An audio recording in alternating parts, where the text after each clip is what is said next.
Okay, so mga kuya, no, yung Fortuner na puti na nasa unahan, estudyante ko yan. Sinusundan ko lang siya para lumakas ang loob. Pinag-drive ko na siya lang mag-isa sa loob ng kanyang sasakyan. Sabi ko, susundan ko lang para lumakas ang loob, no? Pag hindi nyo nilakasan ang loob nyo, ay walang mangyayari. Kaya ganito po natin pinapalakas ang loob ng ating estudyante. Nasa private tutor po tayo today. Ma'am, dito ka pa park ha. Kapag may kotse kang katabi dito, yung side mirror mo, itapat mo sa headlight niya. Ito, headlight sa kaliwa. Tapat mo yung side mirror mo. Yeah. Yan. Saka ka bumira ng kaliwa. Tapos, pag nakita mo na sa side mirror mong kanan, itong side na to, pwede ka nang tumigil.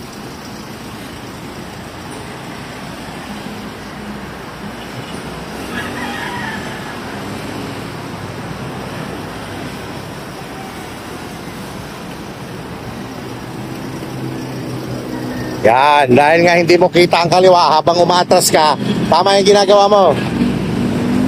Tapos tingin lang, left and right.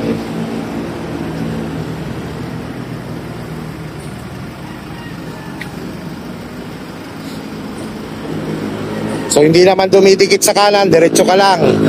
Tingnan mo lang din yung kaliwa mo. Makikita mo na yung guhit sa kaliwa. Ayun. Sige, atras pa rin, tingnan mo. Stop, madikit ka sa kaliwa, tama? Maluwag ang kanan mo. Ano ma'am, pag ganyan sitwasyon, po-forward ka. Lagay sa drive, kabig sa kaliwa. Sige, kahit sagad mo, sagad. Yan, kita mo na parehas. Di ba? O, tuwid ang manibela. Atras, papasukin mo muna mamailin yung gulong mo sa likod bago ka mag-adjust uli. Sige. O, stop. Di ba nakapasok lang gulong mo? O, dapat saan ka kakabig? Hindi, maliktad. Tandaan mo mamailin. Yan, pakanan ka dapat. Sige, sagad. Hanggang may tuwid mo. O, tuwid na. Tuwid na malibela. Yun.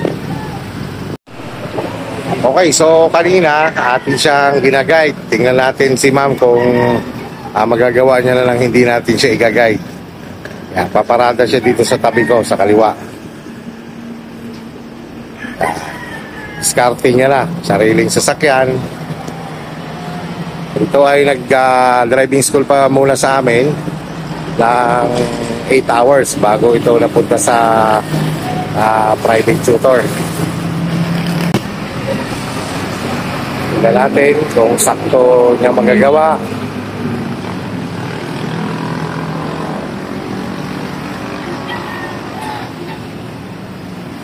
Tingnan natin.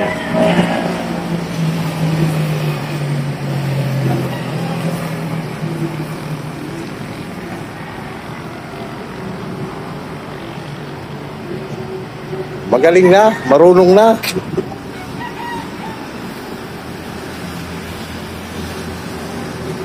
Babangga lang naman ang gulong. Yan. Okay, so mga kuya, no, pag naka-private tutor kayo, kasama po ito sa ituturo sa inyo. Ito mga actual na parking. Yan. Reverse parking. Ito kasi yung mga crucial or mga nahihirapan ng karamihan sa mga baguhan.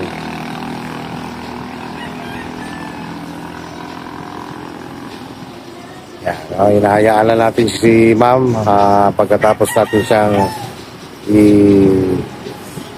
i-guide. Reverse parking.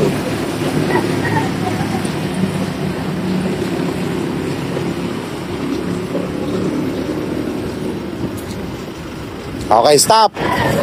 Tingnan mo, nag-iba sitwasyon, tama?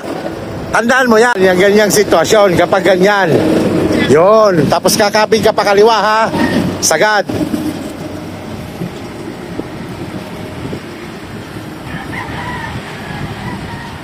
Yun, pag tumuwid, sige. Yan. Pag tuwid, yun. Diba, ganun lang mag-adjust dyan. Pag nakakalahati ang kotse or sasakyan, check ulit kung tama na ba. Sige, pasok mo at least kalahati. Tama na. Yan, tama yung ginagawa mo. Ibig sabihin, nakikita mo yan. Yo. Ibig sabihin, ma'am, nagre-reflect na yung mata mo sa mga side mirror. Very good ka na. Umalis ka na, pumunta ka na lang SM.